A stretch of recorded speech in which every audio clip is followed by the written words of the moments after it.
Combien coûte un empire? Non pas en or, ni en vies humaines, mais en certitude. Quel est le prix à payer pour se tenir au sommet du monde, sachant que la seule voie possible est la descente? Au début du XVIe siècle de l'ère chrétienne, l'Empire aztèque, la Triple Alliance, ne se posait pas cette question.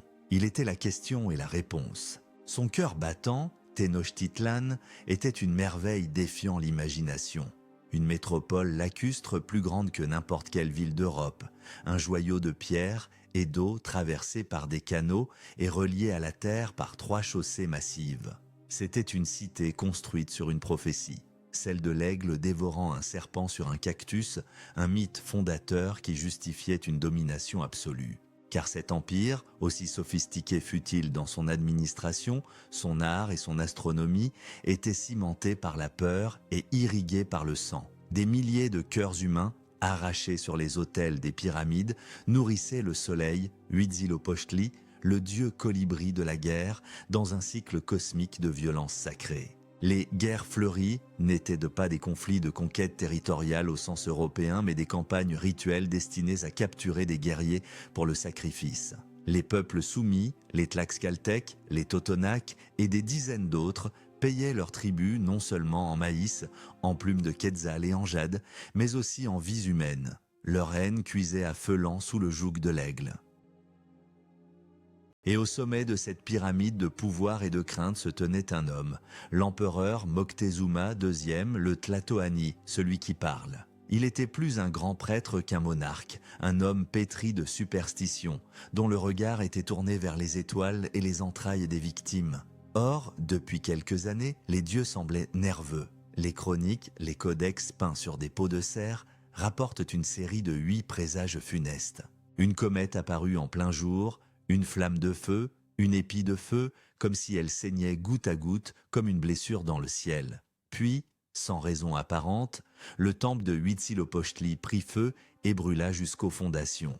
L'eau projetée sur les flammes semblait les attiser. Un autre temple, celui de Xiuhtecuhtli, fut frappé par la foudre sans qu'il y ait d'orage. On entendit la nuit la voix d'une femme en pleurs, Cihuateteo, se lamentant pour ses enfants. « Ô mes fils, où vous emmènerai-je pour que vous ne vous perdiez pas complètement ?»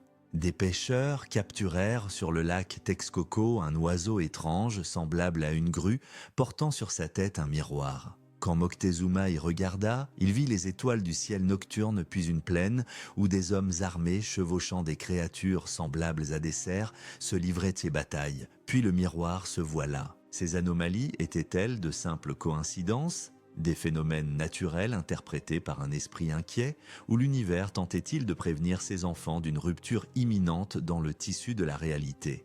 Car tous ces signes convergeaient vers une prophétie bien plus ancienne et bien plus dangereuse. La légende du dieu Quetzalcoatl, le serpent à plumes, un roi prêtre à la peau claire et à la barbe, qui avait jadis régné avec sagesse avant d'être chassé de ses terres.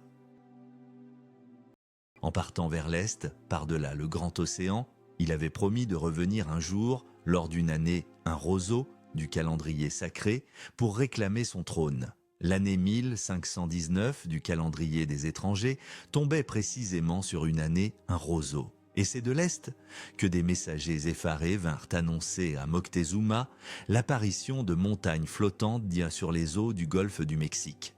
Des montagnes d'où descendaient des hommes à la peau claire et à la barbe.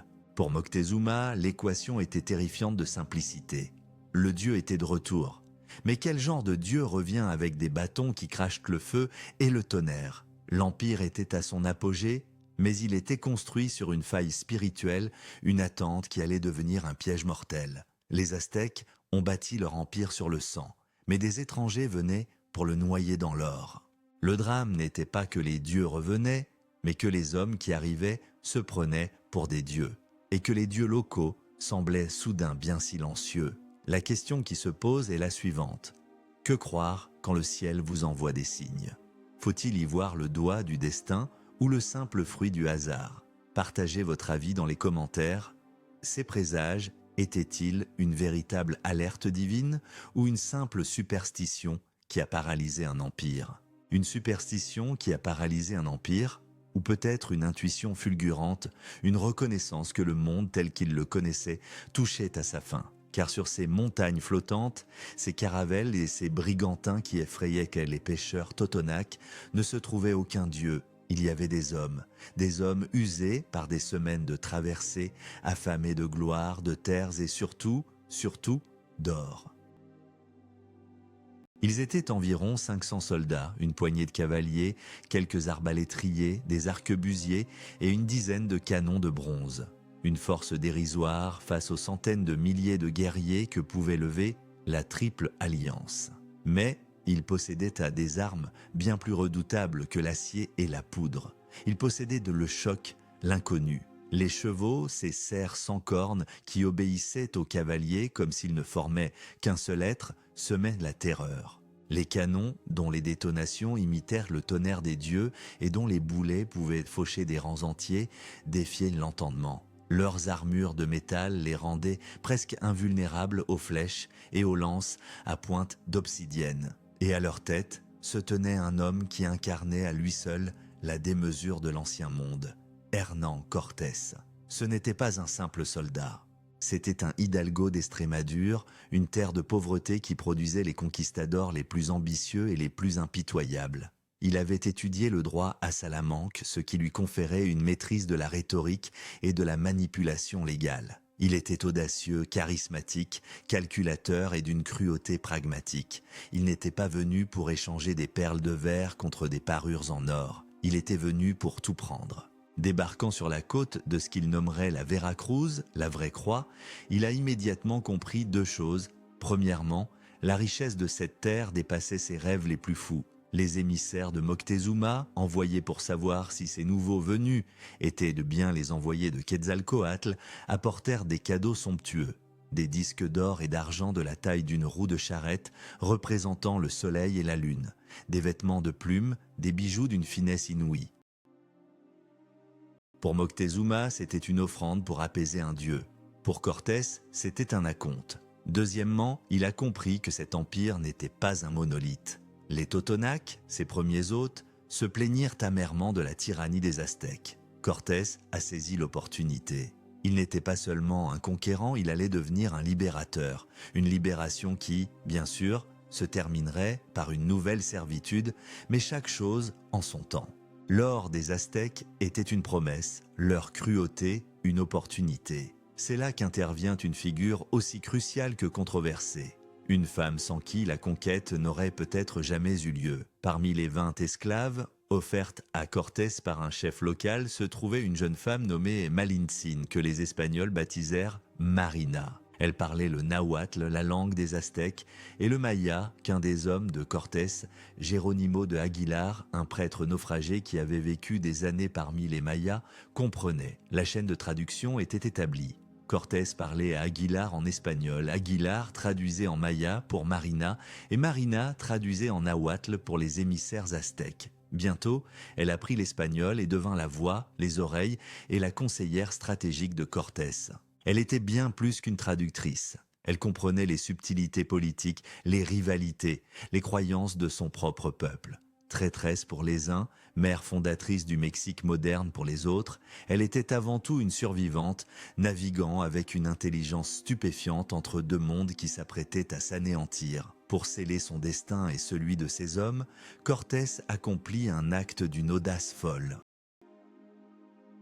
Face à la faction de son armée qui, effrayé par la puissance de l'Empire, voulait retourner à Cuba, il ne brûla pas ses navires, comme le dit la légende, il les fit s'aborder. Il les échoua, les démantela, récupérant voiles, ancres et cordages.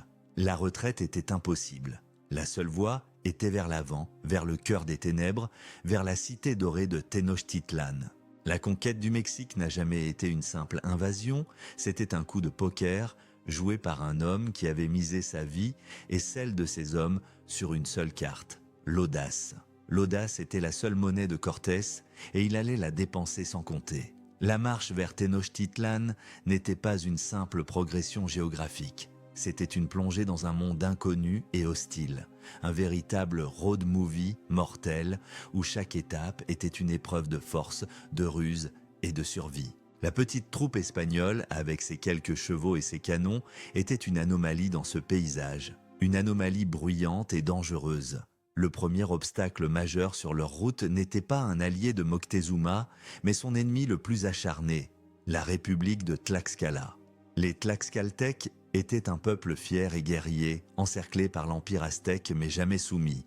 Ils considéraient les Espagnols comme de nouveaux envahisseurs, peut-être des alliés des Mexicas. Les batailles qui s'ensuivirent furent d'une férocité inouïe. Des dizaines de milliers de guerriers tlaxcaltèques, vêtus de leurs armures de coton matelassées et brandissant leurs macus à huitles, ces épées de bois incrustées de lames d'obsidienne capables de décapiter un cheval, se jetèrent sur la petite armée de Cortés. Les Espagnols durent former un carré défensif, un hérisson d'acier repoussant vague après vague d'assaillants. Le bruit était assourdissant, les cris de guerre, le sifflement des flèches, les détonations des arquebuses, le fracas du métal contre l'obsidienne. Pour les Tlaxcaltèques, la tactique européenne était incompréhensible. Ils cherchaient à capturer des ennemis pour le sacrifice, pas à les tuer en masse à distance. La cavalerie de Cortés, chargeant sur leurs flancs, brisait leur formation. Les canons ouvraient des brèches sanglantes dans leurs rangs compacts. Malgré leurs pertes, les Espagnols tenaient bon, mais ils étaient épuisés, affamés, et beaucoup étaient de blessés. La conquête faillit s'arrêter là, dans la poussière de Tlaxcala. C'est alors que la diplomatie de Cortés, aidée par les traductions de Malinche, prit le relais de la force brute. Il comprit que les Tlaxcaltèques n'étaient pas ses ennemis, mais ses alliés les plus précieux. Il leur envoya des messages, leur expliquant qu'ils venaient pour abattre leur ennemi commun, Moctezuma. Après plusieurs jours de combats acharnés et de délibérations internes, le Sénat de Tlaxcala prit une décision qui allait sceller le destin du Mexique. Ils s'allièrent aux étrangers. Pour eux, c'était une alliance de circonstances pour se débarrasser d'un tyran. Ils ne pouvaient pas savoir qu'ils aidaient à forger les chaînes de leur propre servitude. La guerre est souvent une affaire de choisir le moindre de deux mots. Fort de ce soutien inespéré, des milliers de guerriers tlaxcaltèques se joignirent à sa colonne. Cortés reprit sa marche. L'étape suivante était Cholula, une grande cité commerciale et un centre religieux important, allié fidèle de Tenochtitlan. Les Cholultèques accueillirent les Espagnols avec une hospitalité suspecte. Malinche, grâce à son réseau d'informateurs et à sa connaissance des coutumes locales, décela un piège. Les Cholultèques, sur ordre de Moctezuma, prévoyaient de massacrer les Espagnols dans leur sommeil.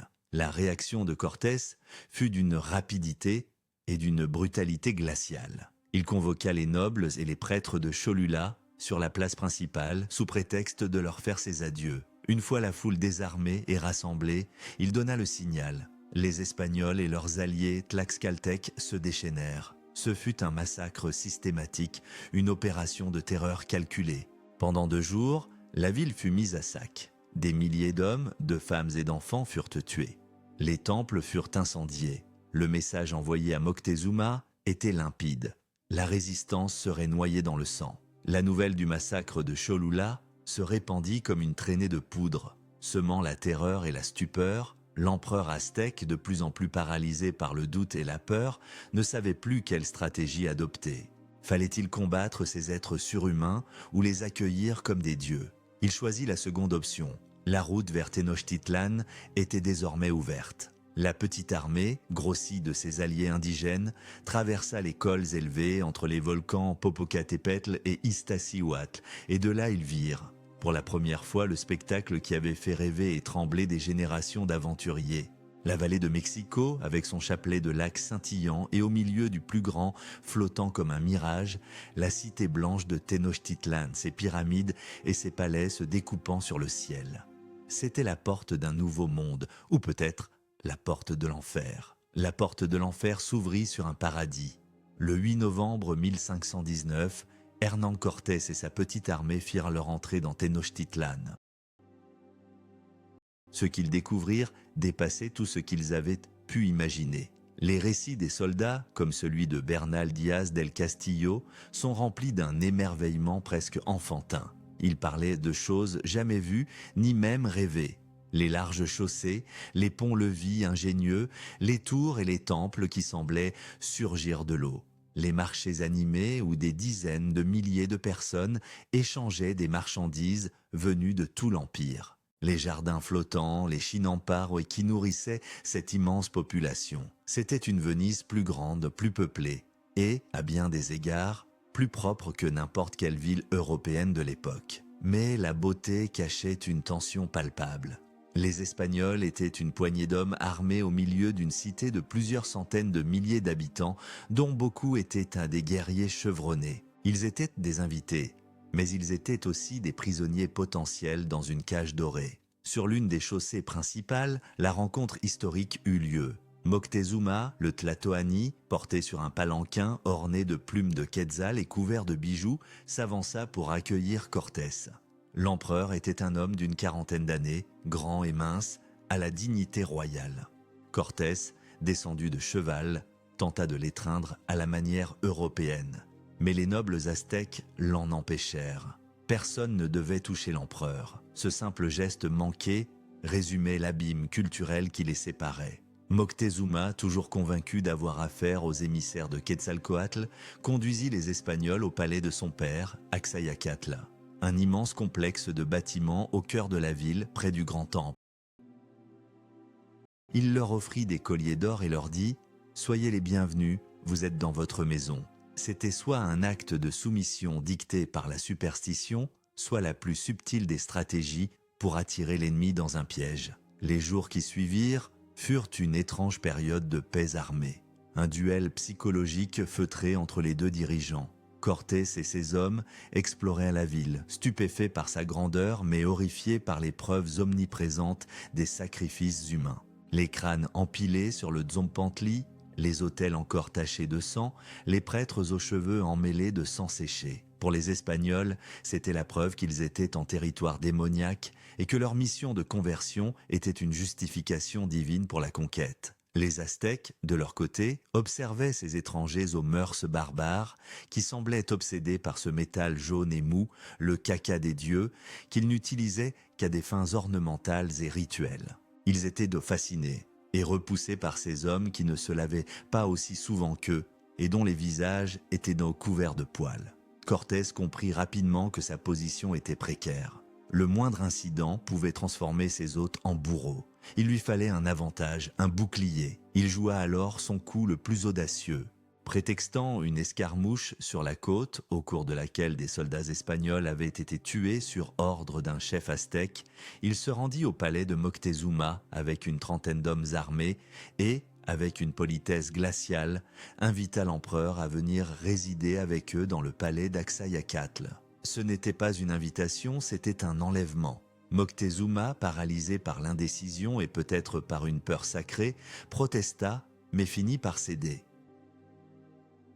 Il quitta son propre palais pour devenir l'otage de ses invités. C'était un coup de génie politique. En contrôlant l'empereur, Cortés contrôlait l'empire. Moctezuma continuait de gouverner en apparence, mais ses ordres étaient dictés par les Espagnols. Le flux de tribus, y compris d'énormes quantités d'or, fut détourné vers les coffres des conquistadors. Les nobles aztèques, furieux et humiliés par la passivité de leur souverain, commencèrent à comploter. La tension dans la ville devint électrique. Les Espagnols vivaient dans un luxe inouï, mais ils dormaient avec leurs armures, leurs armes à portée de main, sentant le poids de la haine silencieuse qui les entourait. Ils étaient les maîtres d'un empire, mais prisonniers de leur propre conquête. La cage dorée se refermait lentement, non seulement sur Moctezuma, mais aussi sur ses geôliers. Face à un danger imminent, quelle est ça la meilleure stratégie? La force brute ou la ruse politique?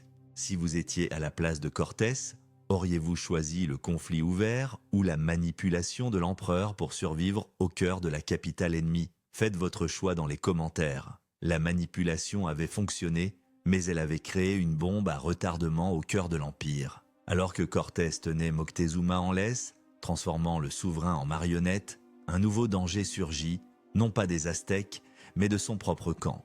Le gouverneur de Cuba, Diego Velázquez, furieux que Cortés ait outrepassé ses ordres, envoya une expédition punitive dirigée par Panfilo de Narvaez pour l'arrêter. C'était une force bien plus importante que celle de Cortés, avec plus de 900 soldats, des chevaux et de l'artillerie.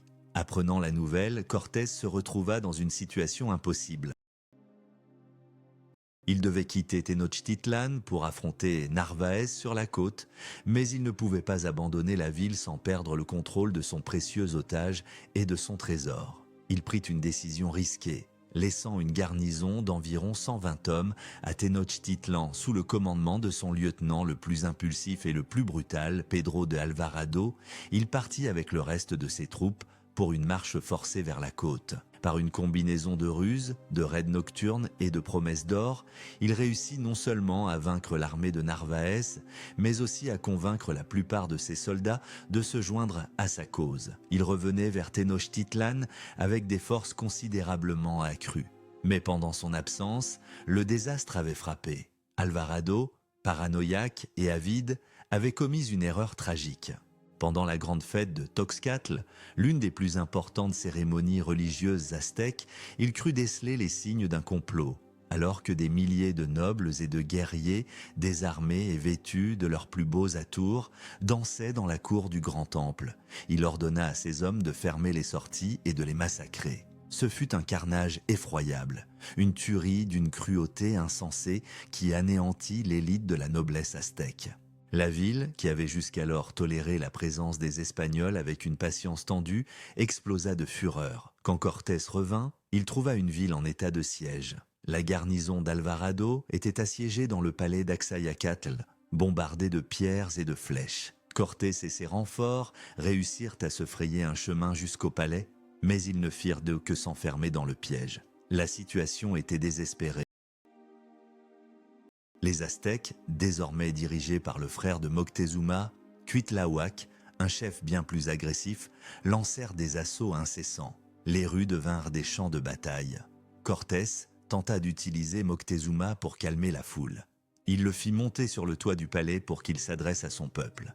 Mais la magie était rompue. L'empereur, considéré comme un traître, fut accueilli par une volée de pierres et de flèches.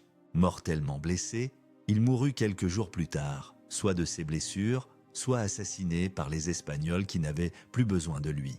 Sa mort marqua le point de non-retour. Sans leur otage, la seule option des Espagnols était la fuite. Une fuite qui semblait impossible. Ils décidèrent de tenter une sortie de nuit, le 30 juin 1520. Cette nuit allait entrer dans l'histoire sous le nom de la Noche Triste, la nuit triste. Ils construisirent un pont portable pour franchir les brèches dans les chaussées que les Aztèques avaient ouvertes. Ils se partagèrent le trésor accumulé et beaucoup, par cupidité, se chargèrent de tant d'or qu'ils pouvaient à peine marcher. La fuite commença sous une pluie battante, mais ils furent repérés. Le cri d'alarme retentit et en quelques minutes, le lac grouillait de canoës de guerre. Les chaussées étroites se transformèrent en un couloir de la mort. Les Aztèques attaquèrent de tous côtés. Le pont portable s'effondra. Le chaos fut total. Les soldats, alourdis par leur armure et leur or, tombaient dans l'eau et se noyaient. Les chevaux glissaient et étaient abattus. Les hommes étaient capturés et traînés vers les temples pour y être sacrifiés, leurs cris d'agonie glaçant le sang de leurs camarades. Cortés lui-même faillit être capturé. Ce fut une déroute complète, une catastrophe sanglante. Des centaines d'Espagnols et des milliers de leurs alliés tlaxcaltèques périrent. Presque tout le trésor fut perdu au fond du lac. Au matin, les quelques survivants, épuisés, blessés, hagards, atteignirent la terre ferme. La légende raconte que Cortés, assis sous un arbre, pleura la perte de ses hommes et de sa fortune. La conquête était en ruine. Il avait tout perdu, mais il n'avait pas perdu la chose la plus importante, sa volonté de faire. La nuit triste n'était pas la fin, ce n'était que le début de la véritable guerre. La véritable guerre allait être une affaire de vengeance, de technologie et de biologie. Les restes dépenaillés de l'armée de Cortés, harcelés par les forces aztèques, réussirent à se replier vers le territoire ami de Tlaxcala. Ils avaient survécu à la bataille d'Otumba, une victoire miraculeuse où, en plein désespoir, Cortés et une poignée de cavaliers avaient réussi à tuer le commandant aztèque, provoquant la déroute de son immense armée. Mais ils étaient dit brisés. La plupart des conquistadors ne voulaient ce qu'une chose, retourner à Cuba et oublier ce cauchemar. C'est là que la détermination de Cortés se mua en une force de la nature. Il refusa d'admettre la défaite. La Noche Triste n'avait pas brisé son esprit, elle l'avait endurci. Il allait reprendre Tenochtitlan, non plus par la ruse, mais par la force brute. Il allait raser la ville pierre par pierre s'il le fallait. Il passa les mois suivants à Tlaxcala, pansant ses plaies et préparant sa revanche. Il fit preuve d'un génie logistique et politique exceptionnel. Il renforça son alliance avec les Tlaxcaltèques et d'autres peuples ennemis des Aztèques, rassemblant une armée indigène de plusieurs dizaines, voire centaines de milliers de guerriers. Il reçut des renforts inattendus de navires espagnols arrivant sur la côte, dont il réquisitionna les hommes et le matériel. Il lança des campagnes punitives contre les villes fidèles à Tenochtitlan, sécurisant les abords de la vallée de Mexico. Mais son plan le plus audacieux concernait le lac Texcoco lui-même.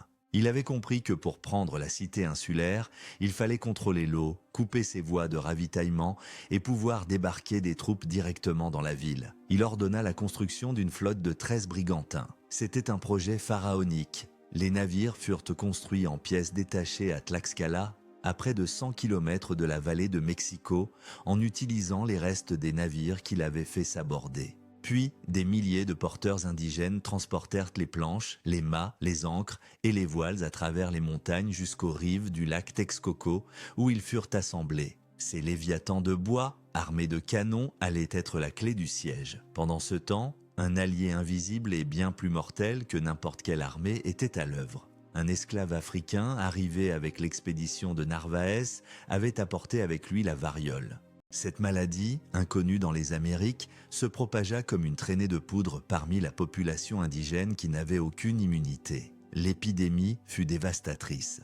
Elle décima la population de Tenochtitlan et des environs. Les gens mouraient par milliers, couverts de pustules, trop faibles pour bouger ou se nourrir. L'un des morts fut le nouvel empereur, Cuitlahuac, le vainqueur de la noche triste. La maladie ne tuait pas seulement les corps, elle brisait les esprits. Pour les Aztèques, cette peste incompréhensible qui ne semblait pas affecter les Espagnols de la même manière était une preuve supplémentaire que leur propre Dieu les avait abandonnés. Les empires ne tombent pas seulement sous les coups de l'épée, ils s'effondrent aussi de l'intérieur, rongés par le désespoir. À la fin du mois de mai 1521, tout était prêt. L'immense armée de Cortés et de ses alliés encerclait la vallée. Les 13 brigantins furent mis à l'eau sur le lac Texcoco. Le siège de Tenochtitlan pouvait commencer. Ce ne serait pas une bataille, mais une agonie. Une agonie méthodique, planifiée, inexorable. Cortés allait utiliser une tactique de terre et d'eau brûlée. Les brigantins, dominant les milliers de canoës aztèques, établirent un blocus total, empêchant tout ravitaillement en nourriture et en eau douce d'atteindre la ville. Simultanément, les forces terrestres lancèrent des assauts le long des 3 chaussées. Le plan était simple et brutal. Avancer, détruire, se replier. Chaque jour, les Espagnols et leurs alliés progressaient sur les chaussées, détruisant les maisons et les ponts, comblant les canaux avec les décombres pour permettre à la cavalerie et à l'artillerie d'avancer. La guerre était devenue un cauchemar d'ingénierie et de destruction systématique, une machine de siège implacable broyant lentement la plus grande cité des Amériques. La plus grande cité des Amériques se transforma en un tombeau. Le siège dura près de 80 jours d'un enfer ininterrompu. La résistance des Aztèques, désormais dirigée par un jeune et courageux Tlatoani, le dernier de leur lignée, Cuauhtémoc, l'aigle qui tombe, fut héroïque et désespéré. Il se battait avec la fureur de ceux qui n'ont plus rien à perdre. Ils réparaient la nuit les brèches dans les chaussées, lançaient des contre-attaques surprises depuis leurs canoës et adaptèrent leurs tactiques. Ils apprirent à éviter les tirs directs des canons et à creuser des pièges pour les chevaux. Ils se battaient pour chaque rue, chaque maison, chaque pont. Les combats de rue étaient d'une sauvagerie absolue. Les Espagnols et leurs alliés tlaxcaltèques devaient prendre les bâtiments un par un, affrontant des guerriers qui se battaient depuis les toits, les fenêtres, les barricades. Les ponts-levis, qui faisaient la fierté de la cité, devinrent des pièges mortels où des combats acharnés se déroulaient au-dessus des eaux fétides du lac. Les brigantins sur le lac jouaient un rôle décisif. Ils protégeaient les flancs des troupes sur les chaussées, bombardaient les positions aztèques et détruisaient les flottilles de canoës qui tentaient de briser le blocus. Le lac Texcoco, autrefois une voie de commerce et de vie, était devenu un champ de bataille naval. Mais les pires ennemis de Tenochtitlan n'étaient pas les canons ou l'acier. C'était tout la faim, la soif et la maladie. Le blocus était total. Les habitants en furent réduits à manger des lézards, des vers, l'écorce des arbres. Ils buvaient l'eau saumâtre du lac, ce qui ne faisait qu'aggraver les maladies. La variole continuait ses ravages, mais elle fut bientôt rejointe par la dysenterie et d'autres infections. Les cadavres s'entassaient dans les rues et les canaux, l'odeur de la mort planait sur la ville. Bernal Diaz del Castillo écrira plus tard « Je jure que toutes les maisons et les canaux étaient remplis de cadavres, et je ne sais comment décrire la puanteur insupportable. » Pourtant, ils refusèrent de se rendre.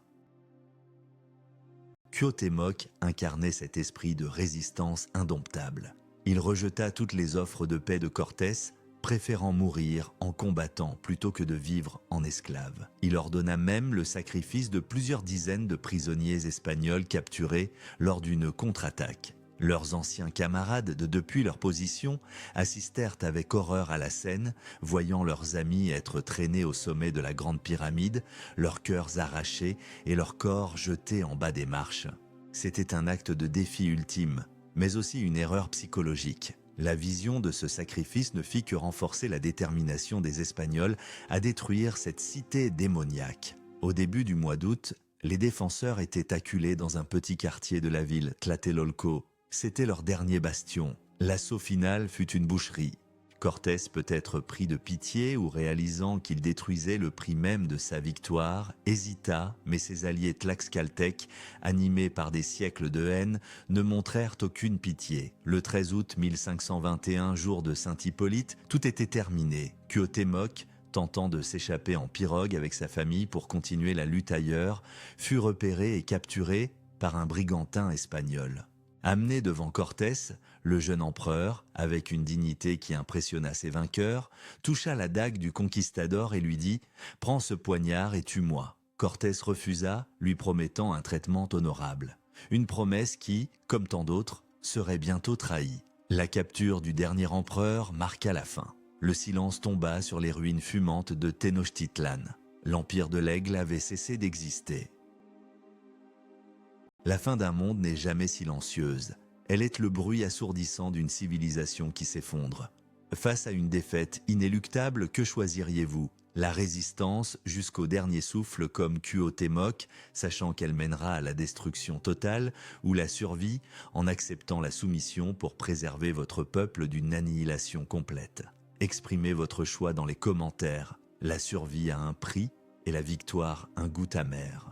Une fois le bruit des armes retombé, il fut remplacé par le son des marteaux frappant les fers et les cris des suppliciés. La chute de Tenochtitlan ne fut pas la fin de la violence, mais sa transformation. La fureur de la bataille laissa place à la cruauté froide et méthodique de l'avidité. Le premier objectif des vainqueurs n'était pas de reconstruire, mais de piller. Et c'est là que la grande déception commença. Le trésor de Moctezuma, celui qui avait été perdu dans les canaux pendant la Noche Triste, n'a jamais été retrouvé. Les soldats, qui avaient enduré des mois de siège et risqué leur vie d'innombrables fois, s'attendaient à des montagnes d'or. Ils trouvèrent bien moins que ce qu'ils avaient espéré. La rumeur se répandit. Cuauhtémoc et les nobles aztèques avaient de cacher le reste du trésor avant la chute de la ville. La pression monta sur Cortés.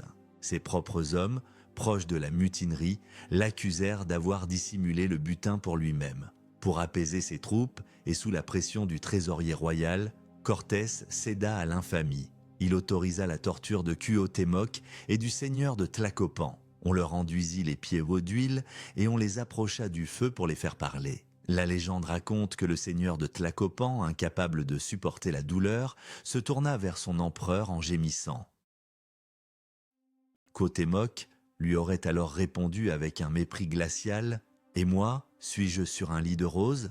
Ils ne parlèrent pas, soit parce qu'il n'y avait plus de trésor, soit par un courage surhumain. Cet acte de cruauté gratuite sur un ennemi vaincu entacha à jamais la réputation de Cortés.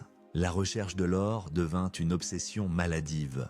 Les conquistadors, déçus par le butin de Tenochtitlan, se lancèrent dans une frénésie de pillage et de destruction. Les œuvres d'art aztèques d'une valeur culturelle inestimable, Les masques de turquoise, les bijoux de jade, les codex peints n'avaient aucune valeur à leurs yeux. Seul le métal précieux comptait. Des milliers d'objets furent fondus sans pitié pour être transformés en lingots d'or et d'argent, plus faciles à compter et à diviser. C'était plus qu'un pillage, c'était un génocide culturel, l'effacement délibéré de la mémoire et de l'âme d'un peuple. Sur les ruines fumantes et pestilentielles de la capitale aztèque, Cortés décida de construire une nouvelle ville, Mexico. Symboliquement, les pierres des temples et des pyramides aztèques furent utilisées pour construire les églises, les palais et les forteresses des conquérants. La cathédrale de Mexico fut érigée sur le site même du Templo Mayor. C'était une déclaration de domination absolue. Le dieu des chrétiens avait vaincu Huitzilopochtli et la Nouvelle-Espagne était née sur le cadavre de l'ancienne Anahuac. Mais la soif d'or n'était pas étanchée. La conquête de l'Empire aztèque, loin de satisfaire les appétits, ne fit que les aiguiser. Elle donna naissance à un nouveau mythe, encore plus puissant et plus destructeur que celui de Quetzalcoatl. La légende de l'Eldorado, la cité d'or perdue, quelque part dans les vastes terres inconnues du continent. Cette chimère allait pousser des générations de conquistadors à se lancer dans des expéditions toujours plus folles, plus lointaines et plus cruelles, à travers les jungles de l'Amazone, les montagnes des Andes et les déserts du Nord. La conquête du Mexique n'était qu'un prologue. Elle avait ouvert la boîte de Pandore de la cupidité européenne, et le continent américain tout entier allait en payer le prix. La victoire n'avait pas apporté la paix, ni la richesse promise à tous. Elle n'avait engendré qu'une nouvelle fin, une folie collective qui allait consumer les vainqueurs comme les vaincus. Car l'or est un maître cruel qui promet le pouvoir mais n'offre souvent que la mort et la damnation. La quête du trésor avait détruit un empire, mais elle allait aussi commencer à dévorer l'âme de ses conquérants. L'âme des conquérants fut bien vite remplacée par l'esprit d'administration et le zèle des missionnaires. Une fois la conquête militaire achevée, la véritable colonisation commença. La violence physique, bien que toujours présente, laissa progressivement la place à une violence plus subtile, mais tout aussi destructrice. La conquête spirituelle. Les soldats furent rejoints et parfois supplantés par des fonctionnaires de la couronne espagnole venus imposer l'ordre bureaucratique du Vieux Monde et par des frères franciscains, dominicains et augustins, chargés d'extirper l'idolâtrie et de sauver les âmes des sauvages. Pour ces religieux, l'univers spirituel des Aztèques n'était pas une religion différente, mais une perversion satanique. Les temples furent systématiquement rasés, les idoles païennes détruites à coups de marteau, les codex sacrés qui contenaient des siècles de connaissances astronomiques, historiques et religieuses furent brûlés par milliers dans de grands auto-da-fé. C'était une tentative d'effacer complètement le passé, de créer une table rase sur laquelle on pourrait construire une nouvelle société chrétienne. Des baptêmes de masse furent organisés, où des milliers d'indigènes recevaient un nouveau nom et une nouvelle foi, souvent sans en comprendre la signification profonde. La conversion était rarement le fruit d'une conviction intime, mais plutôt une nécessité pour survivre dans ce nouvel ordre mondial. Le pouvoir politique et économique fut également réorganisé de manière brutale.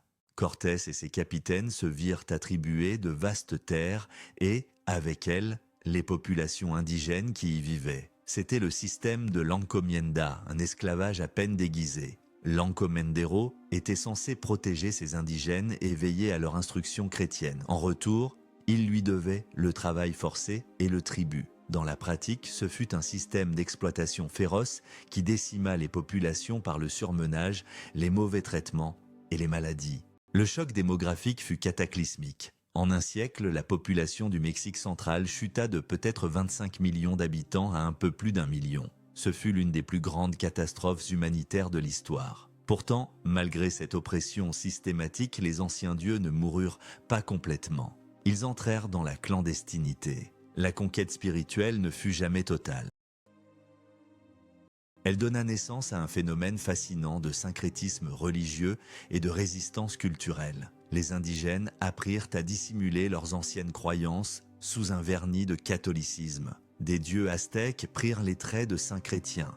Tonantzin, la déesse mère, fut assimilée à la Vierge de Guadalupe. Les rituels secrets se poursuivirent dans des grottes et des montagnes reculées. La langue nahuatl survécut, s'enrichissant de mots espagnols mais conservant sa structure et son esprit. Les traditions, les contes, les savoirs sur les plantes médicinales se transmirent oralement de génération en génération. C'était une lutte silencieuse mais acharnée, non pas pour le pouvoir ou le territoire, mais pour l'âme même d'un peuple.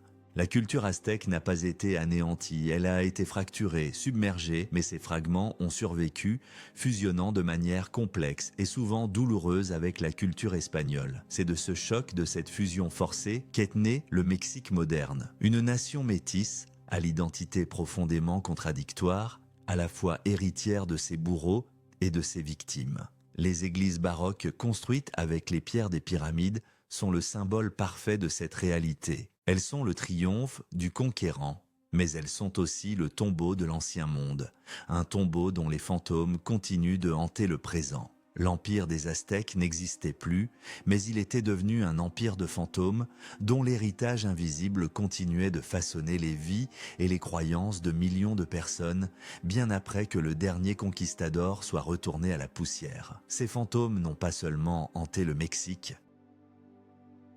ils ont traversé l'océan et ont remodelé le monde entier. Le choc entre l'empire aztèque et la petite troupe de Cortés ne fut pas un événement isolé, mais le détonateur d'une transformation globale, un point de bascule dans l'histoire de l'humanité. Ses conséquences se font encore sentir aujourd'hui, dans notre économie, notre alimentation, notre démographie et notre conception même de la civilisation. La conséquence la plus immédiate fut ce que les historiens appellent l'échange colombien.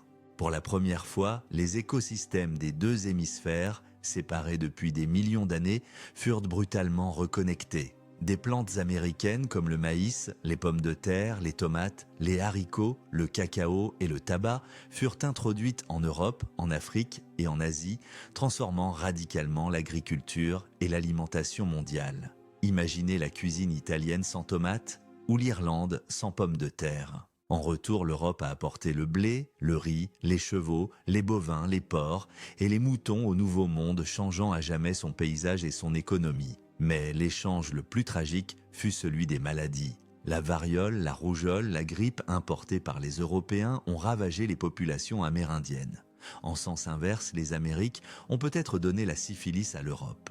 Ce fut un échange biologique profondément inégal qui a joué un rôle plus décisif dans la conquête que n'importe quelle arme. Sur le plan économique, l'impact fut sismique. L'or et surtout l'argent pillé au Mexique et plus tard au Pérou inondèrent l'Europe. Cet afflux massif de métaux précieux provoqua ce que l'on a appelé la révolution des prix, une longue période d'inflation qui déstabilisa les économies européennes, mais qui finança aussi la montée en puissance de l'Espagne, les guerres de religion et finalement le développement du capitalisme. L'axe économique du monde bascula de la Méditerranée vers l'Atlantique.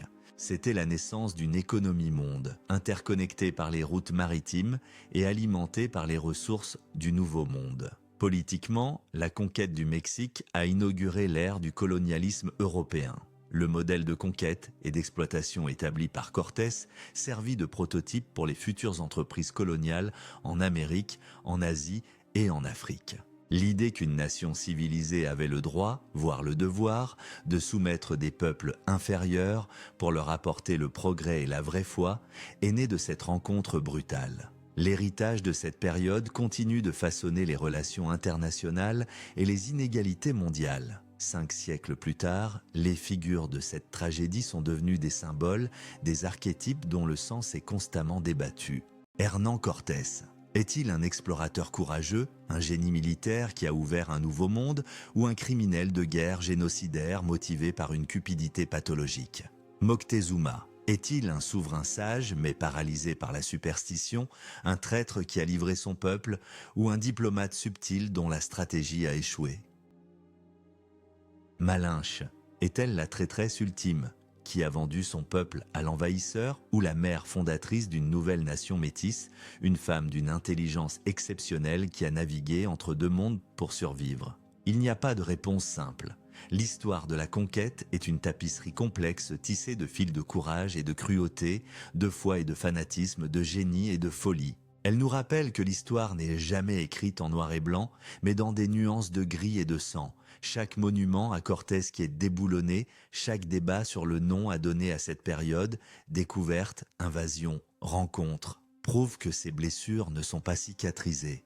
Le choc des mondes n'est pas terminé. Il résonne encore dans notre présent, nous forçant à nous interroger sur la nature du progrès, le prix de la civilisation et le sens de notre propre humanité. L'histoire est un tribunal où le verdict n'est jamais définitif. Nous en sommes les jurés, alors le choix final vous appartient. Si l'histoire vous demandait de juger, quelle force considérez-vous comme la plus déterminante dans la création de notre monde moderne?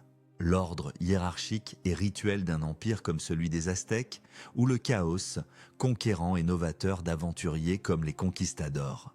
Écrivez votre verdict dans les commentaires, car de cette réponse dépend notre compréhension du passé et notre vision de l'avenir.